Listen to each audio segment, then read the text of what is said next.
أعوذ بالله من الشيطان الرجيم. بسم الله الرحمن الرحيم.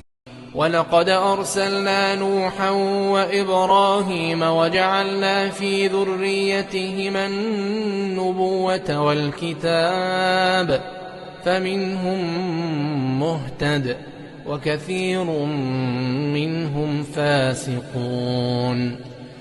ثم قفينا على آثارهم برسلنا وقفينا بعيسى ابن مريم وآتيناه الإنجيل وجعلنا في قلوب الذين اتبعوه رأفة ورحمة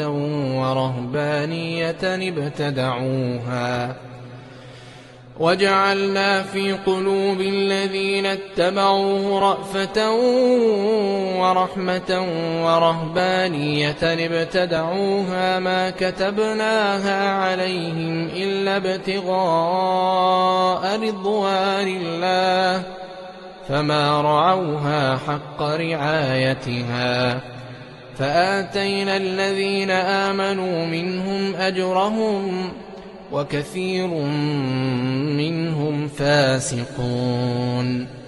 يا أيها الذين آمنوا اتقوا الله وآمنوا برسوله يؤتكم كفلين من رحمته ويجعل لكم نورا تمشون به ويغفر لكم والله غفور رحيم.